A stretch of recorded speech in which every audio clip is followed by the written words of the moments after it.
Sudah, Bu. Udah ya. Sudah Bu, ya Bu. Oke, kita mulai ya rekan-rekan.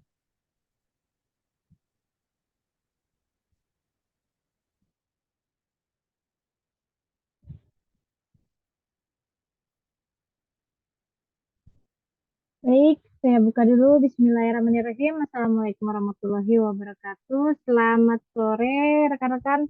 Waalaikumsalam. Waalaikumsalam warahmatullahi wabarakatuh. Selamat sore, Bu. Selamat sore Bu. Baik, untuk berarti hari ini kita sesi Vikon yang kelima ya. Setelah pekan UTS, kemudian kita apa 2 minggu kemarin banyak libur ya rekan-rekan, mulai dari Natal kemudian tahun baru ya. Jadi saya baru bisa melakukan sesi Vicon kita lagi, melanjutkan untuk sesi Vicon yang kelima. Dan untuk materi sebetulnya sudah mulai saya share dari sesi 9, jadi sudah 3 pokok bahasan atau 3 materi yang sudah saya share. Namun hari ini kayaknya kita satu sesi aja dulu ya, sesi 10, nanti minggu depan baru kita bahas sesi 11 dan 12 ya. Nggak apa-apa ya rekan-rekan ya. Gak apa-apa, Bu. Baik, kita Siap Bu. mulai untuk sesi yang ke-10 yaitu penjadwalan tenaga kerja. Baik, mungkin rekan-rekan semua sudah membaca sesi 9 mengenai sorry ini sesi 10. 9 apa ya? Pak, saya jadi sorry ini sesi 10. Kita sudah 9, 10, 11 ya. Maaf, sebentar. Bilang perencanaan kebutuhan material, Bu. Iya, MRP saya salah nge-share ini.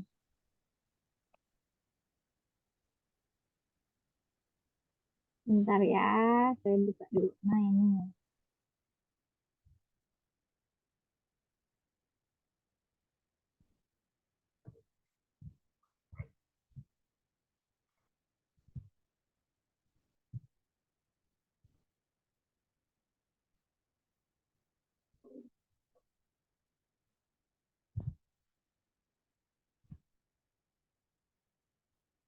Nah, ini ya.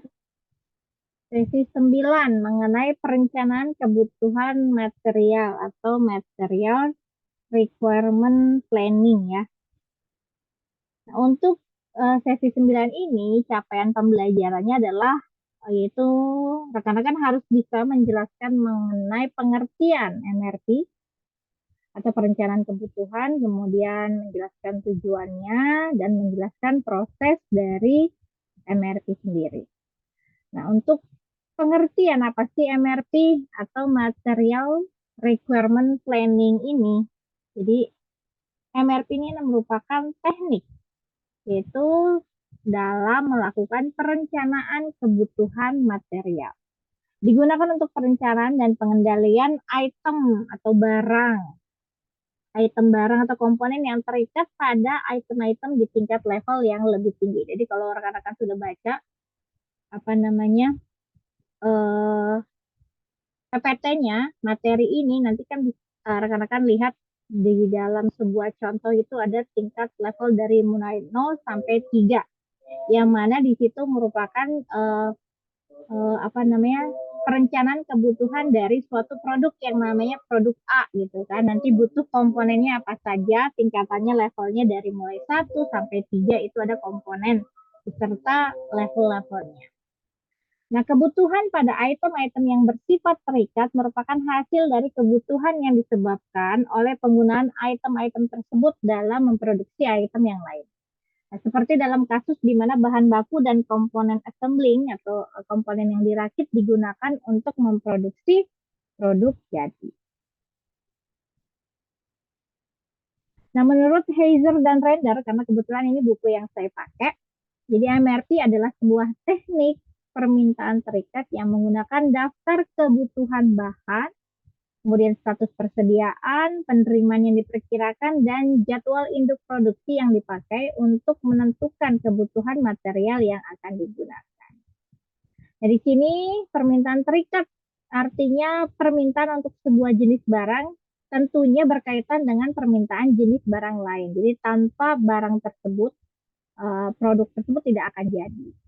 Contoh di sini, misalkan permintaan untuk sebuah satu mobil gitu ya, satu unit mobil Ford Explorer diikuti dengan permintaan terikatnya, yaitu butuh ban, kemudian radiator untuk menjadi satu unit mobil. Karena ini permintaan terikat, jadi maka tidak bisa diabaikan permintaan lainnya untuk sebuah jenis yang berkaitan dengan permintaan dari barang jenis lain. Untuk persyaratan model permintaan terikat, tentunya akan ada beberapa yang perlu dipenuhi, mulai dari melihat atau membuat jadwal produksi induk. Ini mencakup apa yang akan dibuat dan kapan akan dibuat. Kemudian spesifikasi atau daftar kebutuhan bahan, jadi material dan komponen yang diperlukan untuk membuat sebuah produk. Persediaan, jadi ini juga perlu dilihat, kan ini merupakan syarat dari model permintaan terikat. Kemudian pesanan pembelian yang belum dipenuhi, kemudian lead time atau waktu tunggu atau waktu yang dibutuhkan untuk mendapatkan berbagai komponen yang diperlukan.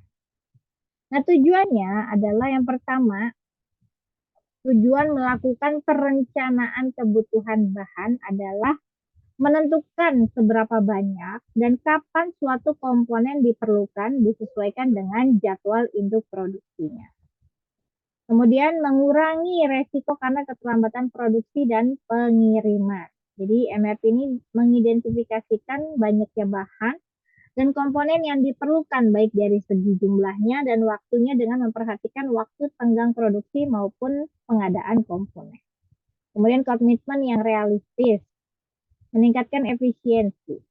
Ini adalah tujuan dari material requirement planning.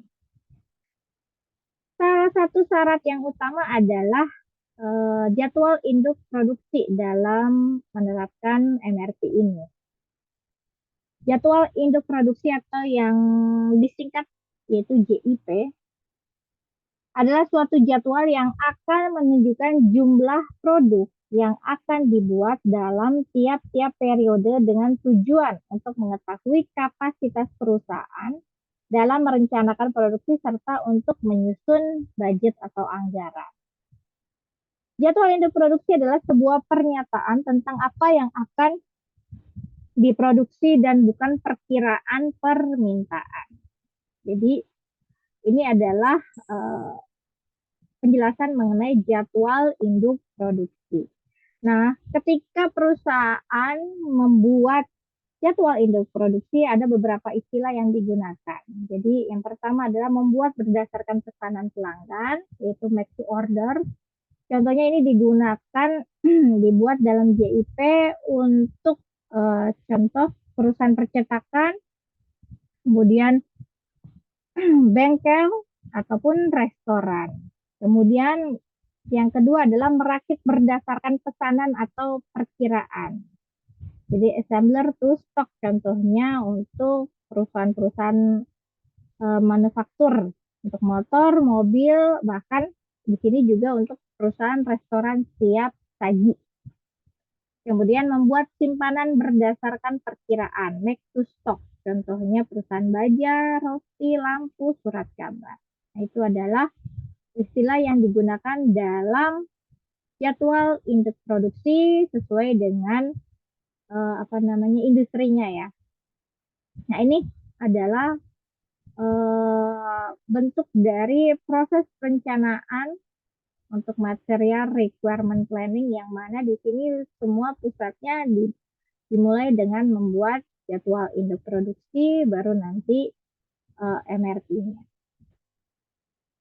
Nah, ilustrasi rencana produksi agregat memberikan dasar bagi pembentukan jadwal produksi induk terperinci. Nah, ini bentuknya ya. Misalkan di sini bulan Januari dibutuhkan di sini rencana produksi agregat menunjukkan jumlah amplifier total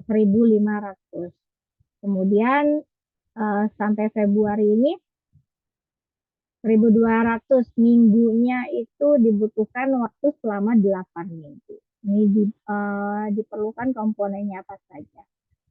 Ini adalah ilustrasi dari rencana produksi agregat untuk pembentukan jadwal produksi induk terperinci. Kemudian kita juga akan membahas mengenai namanya daftar kebutuhan bahan atau Bill of Material. Jadi BOM ini adalah daftar jumlah komponen, kemudian komposisi dan material yang diperlukan untuk membuat sebuah produk. Nah, daftar kebutuhan bahan tidak hanya merinci kebutuhan tetapi juga bermanfaat untuk menentukan biaya dan dapat menjadi daftar jenis barang yang akan dikeluarkan ke bagian perakitan atau produksi.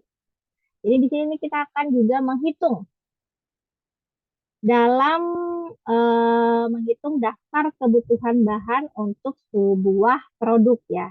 Nah, informasi yang dilengkapi untuk setiap kebutuhan bahan adalah jenis komponen, kemudian jumlah yang dibutuhkan, serta tingkat penyusunannya.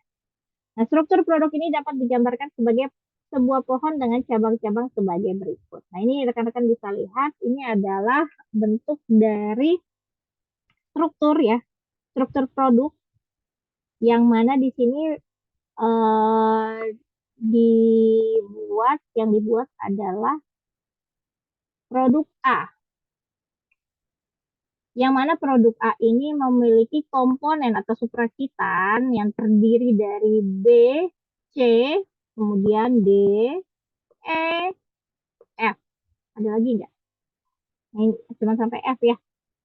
Ini adalah gambar struktur produk. Produknya ini adalah A ya. Ini adalah komponennya.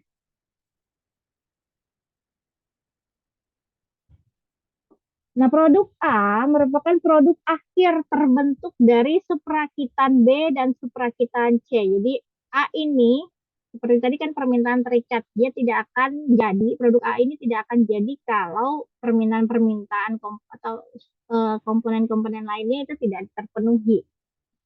Jadi A ini terbentuk dari suprakitan B dan C. Jadi ternyata yang rakitan bukan hanya A, tapi B, C ini juga merupakan rakitan yang harus dipenuhi oleh suprakitan lainnya.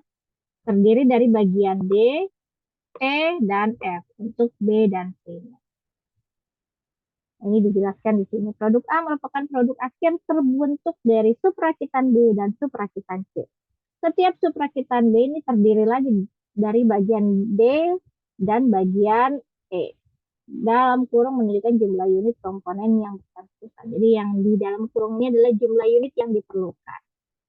Jadi A ini memerlukan 2 unit komponen B atau suprakitan B dan C itu 4 unit. Kemudian B ini harus dipenuhi lagi dari komponen D 2 unit, E 2 unit, C ini 2 unit E dan F ini 2 unit.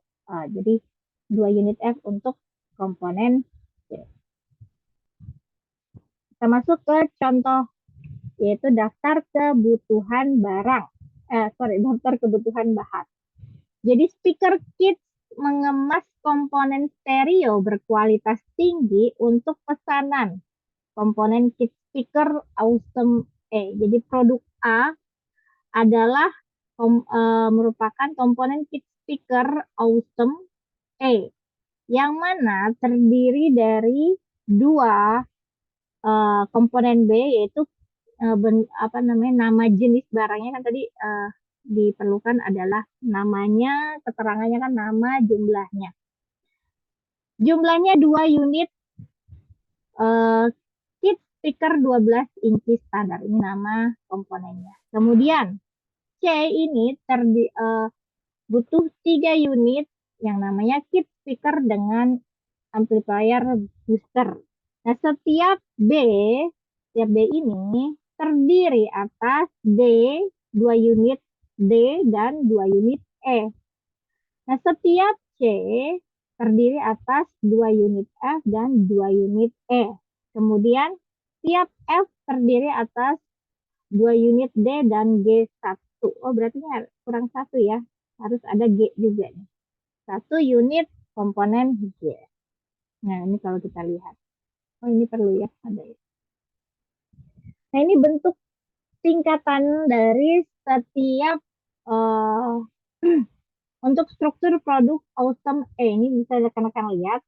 Jadi ini merupakan level ya, tingkatan atau level dari yang A ini adalah produk utamanya di tingkatan paling atas atau 0. Kemudian A ini memerlukan dua komponen B dan C. Ini ada namanya kit speaker 12 inci dan kit speaker 12 inci dengan amplifier di tingkat level yang pertama. Yang kedua, yang berada di tingkat level kedua adalah di sini E dan F, yang mana di sini merupakan perakitan ini kontak membungkus dan instalasi kabel, baut, dan strop, kemudian perakitan booster speaker 12 inci standar. Di tingkatan level ketiga adalah produk atau komponen D, speaker 12 inci, kemudian amplifier booster, yaitu G, dan di sini sama-sama D juga, speaker 12 inci. Jadi masing-masing ini mempunyai level yang berbeda sesuai dengan tingkatannya. Nah, kalau kita gambarkan lagi strukturnya, maka akan berbentuk seperti ini ya. Mulai dari tingkat 0 adalah produknya, produk A, kemudian 1, 2, 3 adalah komponen-komponen yang dibutuhkan. Struktur gambar di atas memiliki 4 tingkat, 0, 1, 2, dan 3. Terdapat 4 induk. Jadi level ini kita bisa melihat induknya yang terdiri dari atau yang termasuk ke dalam induk komponen apa saja. Ini bisa kita lihat terdapat 4 induk A, B, C, dan F. B, C, dan F. Kenapa dia termasuk ke dalam kategori induk? Jadi setiap barang induk ini memiliki satu tingkat di bawahnya. Jadi kalau kita lihat, A ini kan ada B, C ya di bawahnya. Kemudian F ada G dan D. Maka ini termasuk ke dalam kategori induk. Sedangkan D, E, dan G ini masuk nggak ke dalam kategori induk? Dia tidak masuk karena tidak ada tingkatan atau di bawahnya tidak ada lagi. D ini sendiri, E sendiri, G sendiri. Maka yang termasuk ke dalam induk adalah A, B, C, dan F. Barang B, C, D, E, F, dan G. Ini B, C, E, F, D, dan G. Ini disebut adalah komponen. Komponen sebab setiap barang ini paling sedikit memiliki satu tingkat di atasnya. Jadi kalau yang induk, ini B juga termasuk komponen. Kenapa? Karena dia memiliki satu tingkat di atasnya yaitu A.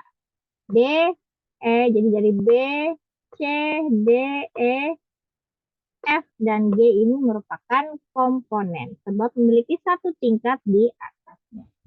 Nah, dalam struktur gambar B, C, dan F, B, C, dan F bertindak sebagai induk juga sebagai komponen. Jadi ada yang hanya induk seperti A, tapi ada juga yang termasuk kategori induk juga, komponen juga seperti B, C, dan F. Nah, angka-angka yang berada dalam tanda kurung, nah ini ya, 2, 3, 1, ini merupakan jumlah unit barang yang barang tertentu yang diperlukan untuk membuat barang yang berada langsung pada tingkat di atas. Nah, dari sini, dari struktur produk, maka kita bisa hitung bill of materialnya. Kebutuhan atas materialnya. Jadi setelah struktur produk dibuat, jumlah unit dari setiap barang yang diperlukan untuk memenuhi permintaan pesanan yaitu sejumlah 50 kit speaker dapat ditentukan sebagai berikut. Kalau kita mengikuti struktur produk, maka komponen induk A itu kan terdiri dari suprakita atau produk A itu terdiri dari beberapa komponen. Itu kalau dilihat B itu kan dia perlu 2 ya, 2 unit. Maka 2 unitnya ini kita kalikan jumlah A-nya berapa? Jumlah A-nya adalah 50. Berarti 2 kali 50 sama dengan 100. 100 unit komponen B diperlukan untuk membuat 50 produk A. Seperti itu ya. Jadi berapa kebutuhan komponen B untuk membuat 50 unit produk A adalah sebesar atau sebanyak 100 unit. Kemudian berapa komponen C yang diperlukan untuk membuat 50 unit produk A? Berarti kita kali, kalau dia dalam unitnya butuh 3, maka 3 kali jumlah A-nya tadi 50. Berarti 150 unit komponen C diperlukan untuk membuat produk A. Kemudian komponen D. Nah, kalau lihat dari strukturnya, 2D ini kan, kalau di sini kan 2 kali jumlah D. Tambah 2 kali jumlah F. D itu diperlukan di mana saja sih? Nah, D ini ada di B, membuat B ya. Kemudian untuk jumlah F. Nah, kalau F-nya belum diketahui bagaimana? Hitung aja dulu di sini. Yang D-nya.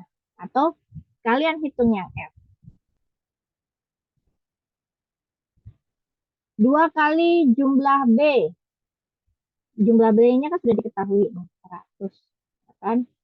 Jadi 2 kali 100. Nah, jumlah F-nya kan belum. Anggaplah ini kita sudah ketahui. Nanti kan kita hitung juga. 2 kali 300 jumlah F. Ini F ya. Hasilnya adalah 800. Benar nggak sih? Nanti kita cek. Kemudian komponen E. 2 kali jumlah B. Ditambah 2 kali jumlah C. B sudah ada, berarti 2 kali 100 ditambah 2 kali 150. Hasilnya adalah 500.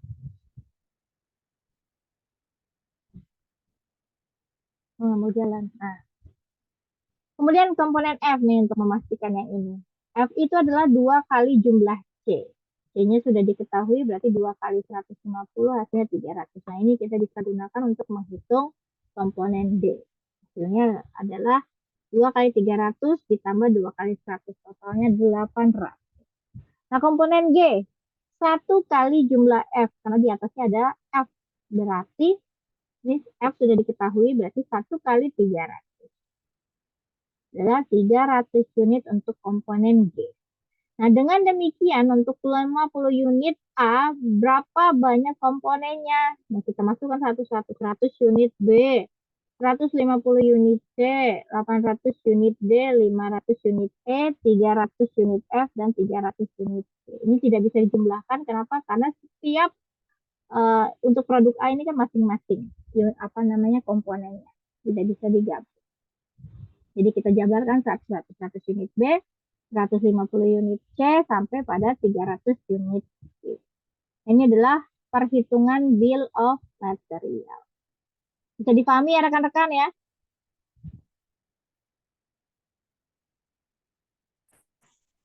Ya, Bu. Baik, saya Bisa, lanjut Bu. ya. Gampang ya Bu Marintan ya? Insya Allah, Bu. Oke, kita lanjut lagi. Kok nggak susah. Sebenarnya manajemen operasional tuh nggak susah. Kemudian waktu tunggu untuk setiap komponen atau yang biasa disebut dengan lead time. Lead time dalam sistem pembelian adalah waktu antara diketahui adanya kebutuhan akan sebuah pesanan dan saat penerimaannya. Nah, dalam sistem produksi lead time berarti waktu pesanan, penantian, pemindahan, antrian, setup itu semua termasuk ke dalam lead time atau disebut dengan lead time. Nah, ketika para manajer menentukan kapan produk dibutuhkan, mereka menentukan kapan memperoleh produk tersebut. Waktu yang diperlukan untuk mendapatkan, yaitu membeli, memproduksi, atau merakit, ini dikenal dengan waktu tunggu atau lead time. Kita pakai contoh yang awal tadi, contoh yang pertama. kita akan menghitung atau menyusun lead time dari setiap komponen untuk produk A ini. Jadi dengan menggunakan contoh yang sama, yaitu kit stiker Awesome A atau produk A, kemudian dimodifikasi dengan menambahkan lead time. Kalau tadi kan cuma unit, kita cuma menghitung bill of material. Ini tambah unitnya untuk setiap komponen. Jadi ditambah lead time untuk setiap komponen, diketahui bahwa produk A itu harus selesai pada minggu ke-8. Wah, berarti dari sebanyak komponen itu yang harus dirakit harus selesai total di minggu ke-8. Jadi produk A itu harus jadi di minggu ke-8. Maka tabel lead time dan struktur produk berfase waktu dapat digambarkan sebagai berikut. Nah, ini tabel waktunya. Jadi merakit komponen A ini hanya butuh waktu 1 minggu, B ini 2 minggu, C ini 1 minggu, D ini 1 minggu, E ini 2 minggu, F 3 minggu, dan G ini 2 minggu. Ini kalau di total nggak sama 8 minggu, berarti ini harus ada yang secara bersamaan dirakit ya. Karena totalnya itu harus selesai dalam waktu 8 minggu. Nah, bagaimana untuk menyelesaikannya dalam waktu 8 minggu? Kita buat struktur produknya, tapi dia berfase waktu. Jadi kita buat lead time-nya 8 minggu. 8 minggu produk aja. Nah, kalau kita lihat ini kan tadinya kalau lurus begini ya produknya ya. Nah, karena dibuat sesuai dengan lead time, kita buat jadi agak kebalik ya, miring di sini. Dia berotasi ke sebelah sini. Maka kita bisa susun dari mulai biasanya dari komponen ini kan terakhir ya harusnya produk A itu terakhir, jadi kan produk jadinya.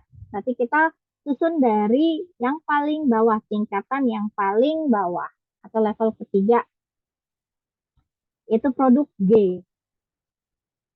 Dia butuh waktu 2 minggu, dari 1 sampai ke 3.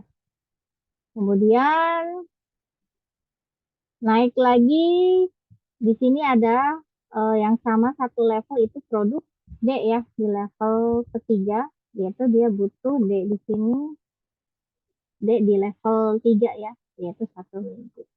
Jadi dari 2 sampai 3. Terus ini, kemudian produk apa lagi? Di level tingkatan yang kedua, ini kan kalau kita sesuaikan strukturnya, bukan 3 ya. 3, terus ini 2, terus ini 1, ini 0 ya. Lanjut ke level yang kedua, yaitu D.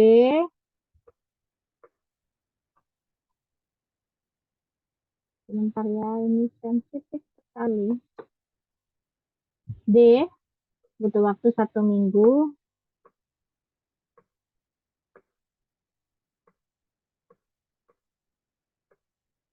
D ini 1 minggu.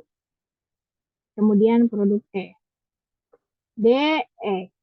Ini yang harus diselesaikan di dari minggu keberapa nih? E ini berarti dari minggu ke-3 sampai ke-5. D ini dari minggu ke-4 sampai ke-5. Jadi 1, 2, 3, 5 minggu ini harus sudah selesai produk G, D, D, dan E. Untuk level tingkat 3 dan tingkat 2 dalam waktu 5 minggu. Sisa 3 minggu lagi kita selesaikan produk B, ini berarti ini ya. Level tingkat 1.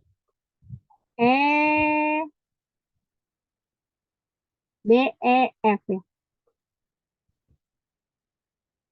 Nah ini. E ini waktu 2 minggu dari 4 ke 6. F ini 3 minggu kan sesuai semua ini. Dari 4, 5, 6. Nah selesai. B dan C kelar. B ini kan berarti udah sampai minggu ke-7.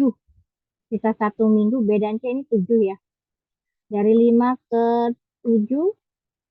C-nya ini dari 6 ke 7 karena hanya butuh waktu 1 minggu.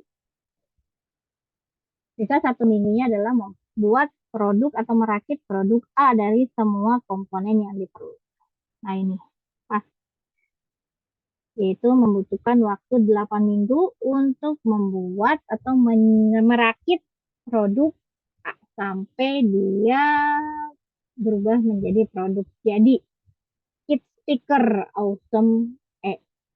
Ini adalah bentuk strukturnya, struktur produknya yang mana berfase waktu 8 minggu. Oke, ini sama yang seperti tadi struktur sistem MRP ya.